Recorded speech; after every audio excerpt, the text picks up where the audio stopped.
Hey, what's going on, everyone?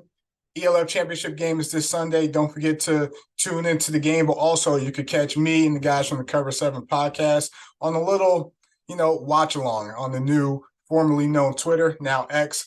So come in, check us out, join the conversation. We'll talk some ball. We'll probably chop it up for the first half. Well, again, we're going to be on X. It's going to be a watch along. Again, base coverage with the Cover 7 podcast.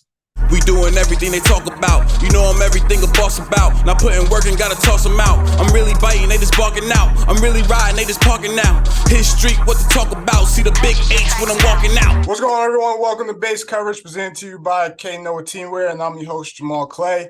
And this show is the first of many as we got going on towards this week when we got the ELF Championship between the Stuttgart Surge and the Rhine Fire this Sunday. Today, we're talking quarterbacks. We're talking offenses, game plan in terms of for the Surge and the Fire, as we have probably one of the best matchups between two of the top three offenses in the league. So for that, I brought in a couple quarterbacks to help join in on the conversation. So we got my man Luke Soraka from the Milan Seamen. We got Zach Edwards from the Paris Musketeers, and we got my guy Matt Vitale from the Russell Panthers. So fellas, what's going on? How you guys doing? Doing good, man. Appreciate you having us. Appreciate it. Doing well. All is well. Appreciate you. I'm sure they all like to be playing right now, but they're all on vacation mode secretly. But let's dive into it, man, because we got a great matchup between two quarterbacks that have played some good ball this year. Like as I mentioned before, two of the top three offenses in the league this past year in the ELF. So Matt, I'll go with you to the first question. When you look at this matchup between these two guys, you got one guy, Jadrian Clark, who's had a ton of success in Europe. He'll probably be MVP of the league, returning back to ELF championship after playing in the first one versus a guy, Riley Hennessy, won Italian championship, won the German championship, and he's playing with the new Stuttgart Surge team. So when you think about these two guys going into this matchup, what are your thoughts about it? Well, both are proven winners. Both deserve to be there. They're both playing for really good coaches, really good teams. They've earned it this season. I believe Riley was on the IR for a little bit, so he came back, which is really good for him because I wasn't sure what was going on with him. And then Jadrian has literally destroyed the league, destroyed records. I mean, they're making it look easy, like they're playing on rookie mode over there. So it's a crazy season for Rainfire, for Jadrian specifically. So for them, they just got to keep it rolling. And we're all expecting them probably to put up a lot of points, and because that's just what they do, and that's what they've proven to do against every single opponent. And then Stuttgart, the thing about Riley is that, like I said, he's a proven winner, but it just seems like that their coaching staff always finds a way to be well prepared and have a scheme that can beat any defense that they've gone up against, and they can hit you from a lot of different angles. They do well in the RPOs. They can put it over the top. They can run the football pretty well, pretty efficiently. And against us, when we played them, I can only speak about our team, but they did a good job of, when we were blitzed, we had a lot of success with blitzing teams and putting pressure on quarterbacks and making them uncomfortable all season. And that's where our defense came alive. But Stuttgart, they did a good job of getting the ball out, beating the blitz, throwing screens, getting yards after the catch, and Riley hung in there all game and kind of just distributed the ball to the open guys. So from that aspect, I expect both quarterbacks to probably put up some big numbers. I think it's going to be a high-scoring championship game, which would be fun to watch, probably back and forth. And yeah, so both and I'm excited to watch the game because both quarterbacks have had a fantastic season. So most definitely. And bouncing off previously what you were just talking about with the Stuttgart Surge, Luke, you're somebody who's actually played against them, and you might have jog my recall and memory. Did you play against Riley before he went to Germany? I played against Riley, yes, in the Italian Bowl. So he played in Parma in 2021. Yeah. Okay. And we played them 3 times, and he beat me all 3 times. So sorry if I just opened up a wound for you, but someone who has some familiarity with Riley going into this game versus the Fire, do you think in terms of, the game plan, is it a matchup where he's going to have to go score for score, with Jadrian, or is it a situation where you think they got to control, the time possession and, control the game offensively, so to say? I think that Riley is capable of, putting up a lot of points, but I do feel that an advantage for the Surge would be, ball control and just trying to like move the chains little by little. And Riley's really good at managing games and just taking what the defense gives. Going against him, like I said, in 2021 as well as this year, he just takes what the defense gives and is really, efficient with his offense and does a really good job moving the ball. I think that will give the Stuttgart the best opportunity to win if they were able to like ball control and eat up a lot of clock, keep the ball out of Jadrian's hands.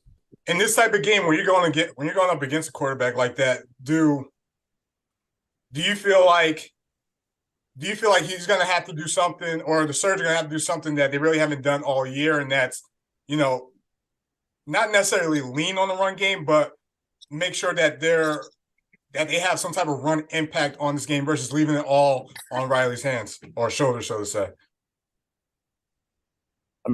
The last couple of games, I think the running back had over 100 yards, and then their RPO game, like they're essentially like an outside run game where they get the ball into their outside receivers' hands, and get those hard fought 6-7 yards, and sometimes they even bust them loose.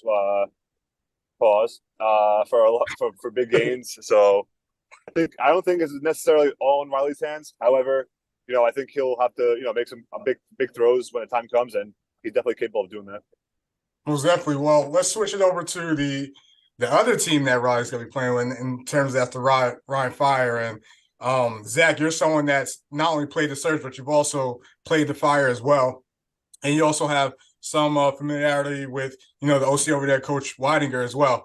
In terms of from the Ryan Fire perspective, where do you see the matchup for them in terms of where he might try to, get an advantage of, whether it's, Willie Patterson in the slot, or maybe it's a Harlan Colby type of game, or maybe this is the game, Glenn Tunga has, 20-some carries. Knowing Andrew and Coach Weidinger, in terms of who he is, where do you think he's going to try to find the matchup with that Surge defense? Yeah, man. Well, one thing about Coach Andrew too is, he's going to be himself. He thinks he's got a lot of confidence in the guys around him. He's got a lot of confidence in Jadrian.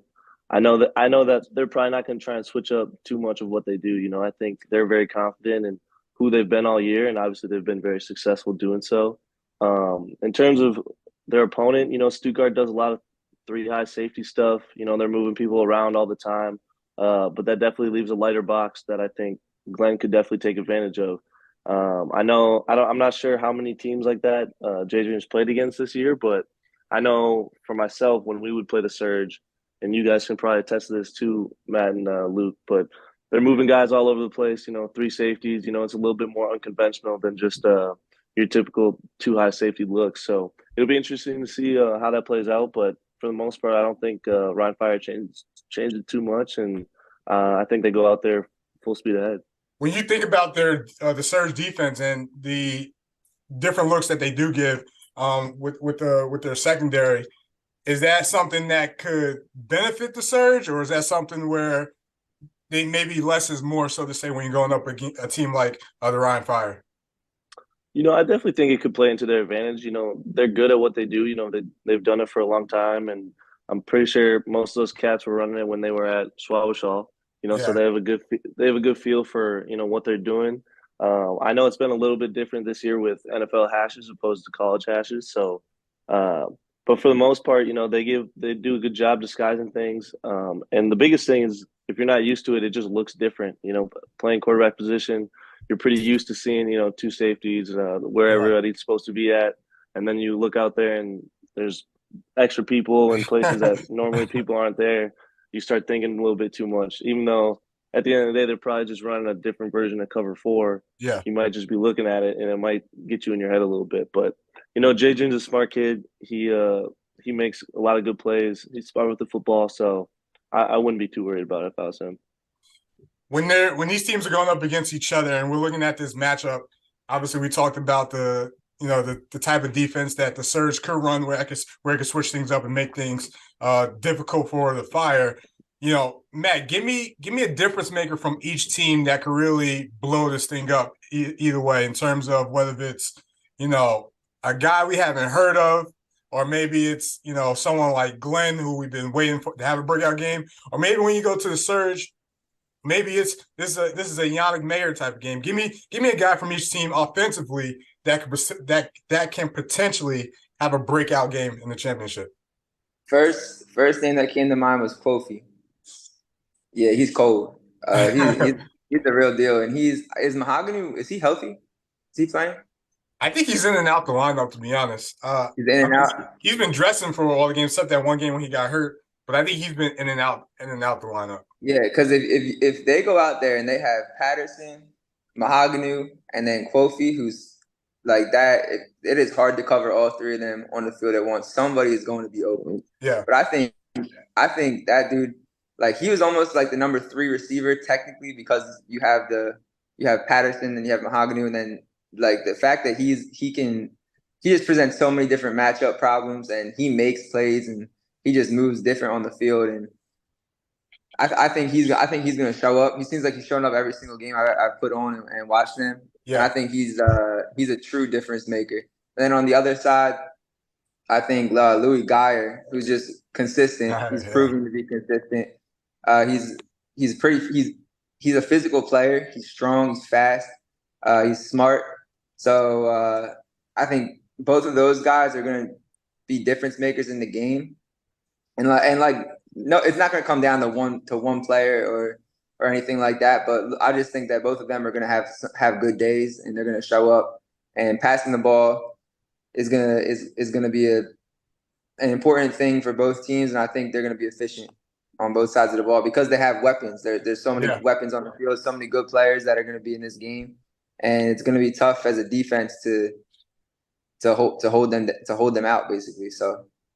Yeah, each team is definitely not lacking when it comes to offensive firepower.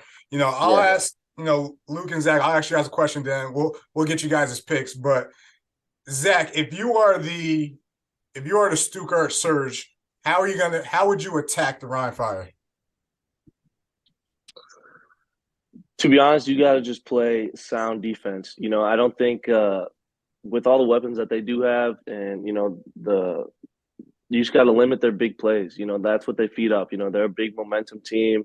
They'll be patient. And then next thing you know, Kofi's over the top for 60, or Mahangu's catching a 45-yard post, So those are the things, you got to play sound, fundamental defense. And if you can limit those big plays and keep those guys in front of you, I think you give yourself a chance to win. Luke, same question, opposite team though, right? If you are the Rhine Fire, how do you attack Stuttgart? That's a good question. I think, you got to be careful with Stewart. I mean, the last 2 games he's gone off for like about 200 yards and touchdowns. So I think you got to make sure you got, someone, your best cover guy on him. And then, same thing as Zach said, you got to play sound defense. Stuttgart, I feel like they're a team that, they're going to death by 1,000 cuts. They're going to try and get those 6-7 yards. They're going to try, establish a run game.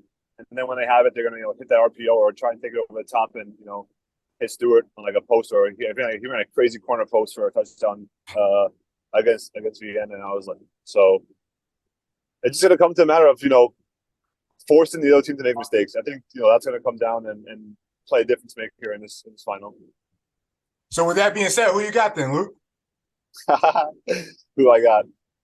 So a little tidbit of information that maybe these other guys don't know because they're a bit younger, but Jadrian did play for Schwäbisch Hall, I think, during the COVID year. Yep. So I think he has a little bit of idea of how Stuttgart's defense will operate.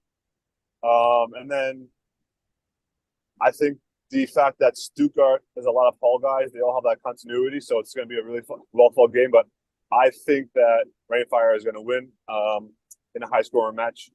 I just think that their offense presents too many matchup differences that will, be the deciding factor in the game.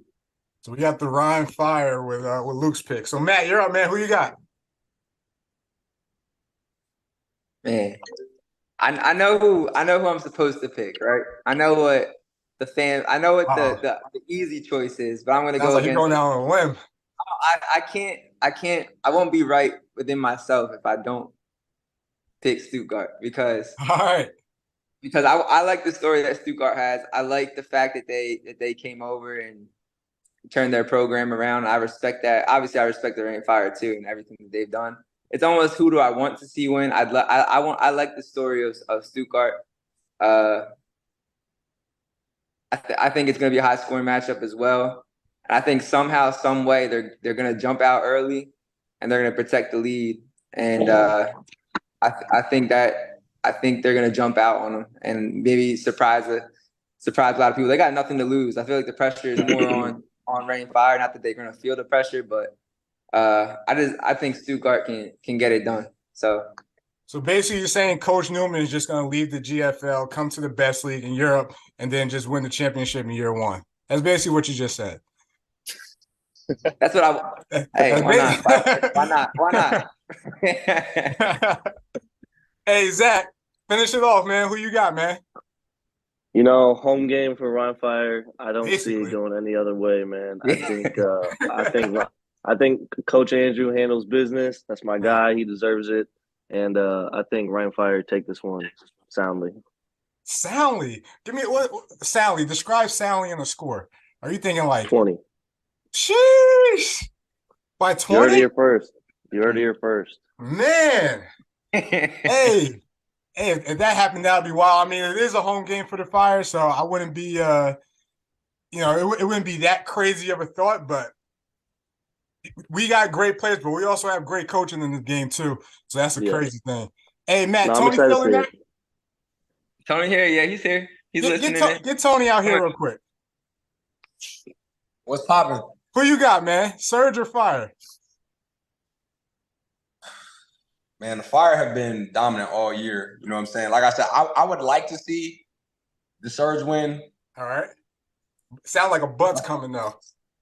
They're like a big butt, man. But the Fire have been dominant all year, bro. Like they've just kind of dominated all areas of the game, and I feel like with the amount of depth that they've had at every position has really shown like why they've been able to be as strong as they have been.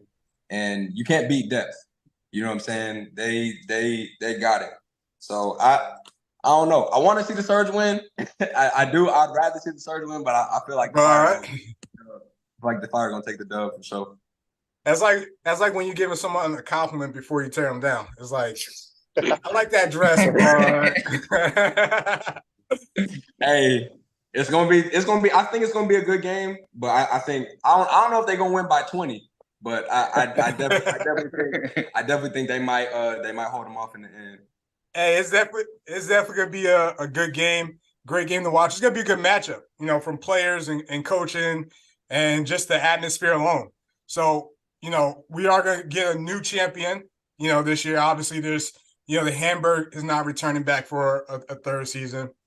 Jadrian, he's playing in his second ALF championship. Can he finish the job? Can Ryan complete what's been a great season, or could little old Stuttgart come into the mix, a team that's been 2-20 before entering this year, and just tear everything up? So we'll see. But hey, fellas, I appreciate you guys coming on.